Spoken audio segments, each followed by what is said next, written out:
आप देख रहे हैं न्यूज स्पेशल। मैं हूं आपके साथ प्रीति सिंह। काबुल में सीरियल धमाकों के बाद अमेरिका के राष्ट्रपति जो बाइडेन ने राष्ट्र को संबोधित किया। उन्होंने काबुल हमले में मारे गए अमेरिकी सैनिकों को श्रद्धांजलि दी। कहा कि अमेरिका ये शहादतें नहीं भूलेगा।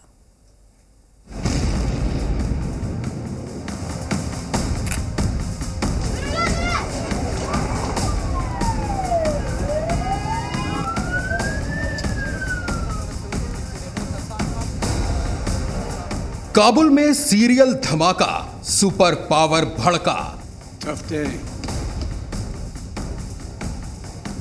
बाइडेन का ऐलान, अब आईसिस से लेंगे इंतकाम।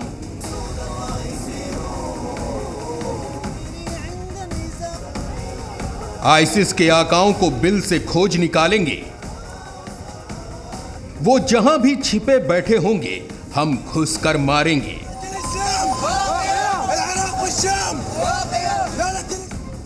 बुधवार को काबुल एयरपोर्ट के पास हुए सीरियल ब्लास्ट पर अमेरिका के राष्ट्रपति जो बाइडेन का सबसे बड़ा बयान सामने आया है। राष्ट्र के नाम संबोधन में जो बाइडेन का यह बयान आईसिस के खिलाफ ऐलाने जंग से कम नहीं। आईसिस की नींद उड़ाने वाली घोषणा करते हुए बाइडेन ने कहा कि काबुल हमले के गुनहगार बख्शे नहीं जाएंगे। अमेरिका उन्हें ढूंढ निकालेगा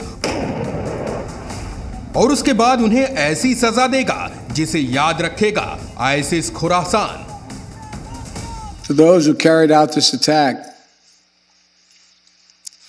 as well as anyone who wishes America harm, know this: we will not forgive.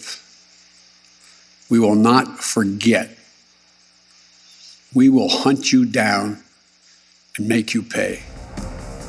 Kabul हमले से बौखलाए अमेरिकी राष्ट्रपति जो बाइडेन सिर्फ इतने पर ही नहीं रुके। उन्होंने आगे ये भी कहा कि अमेरिकी सैनिकों की शहादत बेकार नहीं जाएगी। इस हमले से अमेरिका डरेगा नहीं। अफगानिस्तान से अपने नागरिकों को निकालने का उसका मिशन एयरलिफ्ट जारी रहेगा और अगर इसके लिए उसे और सैनिक भेजने की जरूरत पड़ी तो अमेरिका पीछे नहीं हटेगा।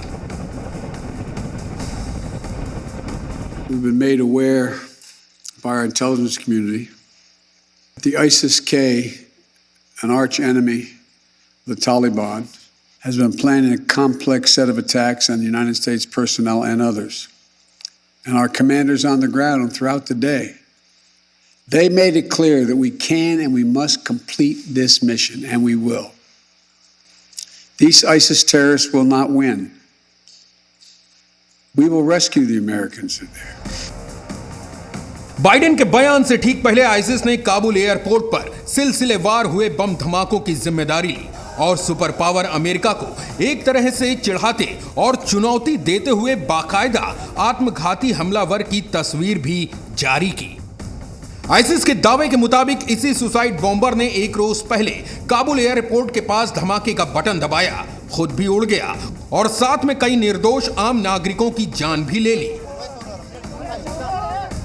आईसिस का दावा है कि हाथों में AK-47 लिए हुए और कमर पर बम बांधकर इसी आत्मघाती हमलावर ने काबुल एयरपोर्ट में घुसकर अमेरिकी सैनिकों को निशाना बनाया और हमले के कुछ घंटे बाद ही अमेरिकी रक्षा मंत्रालय भी सामने आया। उसने खुद माना, As you know, 2 suicide bombers assessed to have been ISIS fighters detonated in the vicinity of the Abbey Gate. At this time, we know that 12 U.S. service members have been killed in the attack, and 15 more service members have been injured. Let me be clear, we're continuing to execute the mission.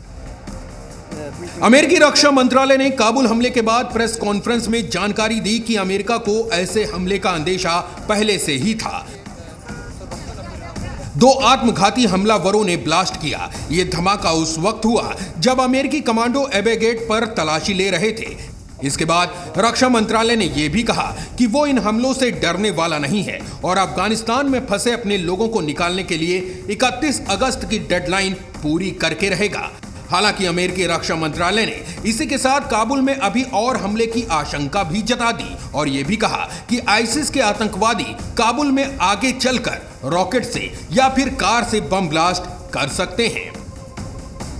We know that they would like to lob a rocket in there if they could. We also know they aim to get a vehicle-borne suicide attack in if they can, from a small vehicle to a large vehicle. They're working all those options. And then we've just seen their ability to deliver a walk-in, a vest-wearing suicide attacker. All of those things we look at. For those who carried out this attack, America में चाहे राष्ट्रपति जो Biden हो या फिर America की सेना, काबुल हमले के बाद से अमेरिका में हर किसी का गुस्सा इस वक्त 7वें आसमान पर है और अमेरिका इस वक्त आइसिस खुरासान से इंतकाम लेने की आग में जल रहा है, जिसके बाद इस बात की बहुत संभावना है कि आइसिस और अमेरिका के बीच दुनिया बदले की नई जंग देखे, एक ऐसा युद्ध देखे जिसकी कल्पना करना भी भयानक है। ब्यूरो रिपोर्ट, जी मीडिया। काबुल एयरपोर्ट पर कल रात को तालिबान चेकपोस्ट पर धमाका हुआ। इस धमाके के ठीक बाद हमारे संवाददाता अनस मलिक की इस रिपोर्ट को देखिए। Kabul Airport's military side. Behind me are the people at the British gate. To the left from where I am is where the explosion has taken place. Now there are people, there are British soldiers who are now guarding, but beyond that point is where the explosion has taken place. The number of people outside the Kabul airport has drastically reduced. There are at least 2 explosions that have been reported here at the Kabul airport, first being at the Abbey Gate, that is solely manned by the US soldiers, and the second near the Baron Hotel, near the canal side. There are people, the security has been beefed up, but the people over here have drastically reduced. At least 15 people are said to have been injured, whereas 13 are said to have been killed in these twin explosions. Anas Malik in Kabul, Afghanistan, for Beyond World is One. Afghanistan में अमेरिकी दूतावास ने अपने नागरिकों को चेतावनी दी है कि वो काबुल एयरपोर्ट के बाहर जमा नहीं हो। इस बीच डेडलाइन को लेकर अमेरिका और तालिबान आमने सामने आ गए। अमेरिकी विदेश मंत्री एंटनी ब्लिंकन ने कहा है कि जब तक इवैक्यूएशन मिशन पूरा नहीं हो जाता तब तक अमेरिका अफगानिस्तान से नहीं हटेगा।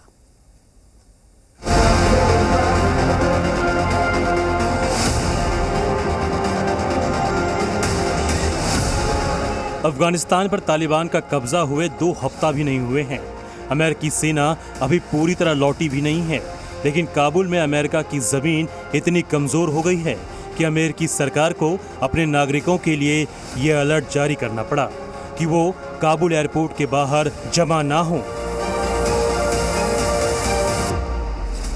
काबुल में अमेरिकी दूतावास ने अमेरिकी नागरिकों को सलाह दी है कि वो अभी हामिद करजई एयरपोर्ट पर ना जाएं। इस सिक्योरिटी अलर्ट में कहा गया है कि जो अमेरिकी नागरिक काबुल हवाई अड्डे के गेट पर मौजूद हैं वो तुरंत वहां से हट जाएं।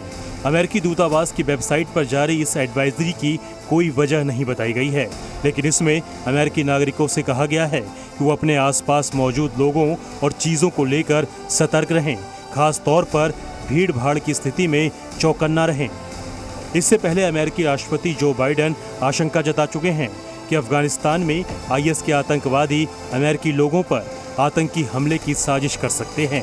तालिबान ने अमेरिका को अफगानिस्तान खाली करने के लिए 31 अगस्त की डेडलाइन दी है, लेकिन अमेरिकी विदेश मंत्री एंटनी ब्लिंकन ने कहा है कि अमेरिका किसी डेडलाइन से नहीं बंधा है। जब तक सभी अमेरिकी नागरिकों को अफगानिस्तान से नहीं निकाल लिया जाता तब तक ये मिशन चलता रहेगा। Let me be crystal clear about this.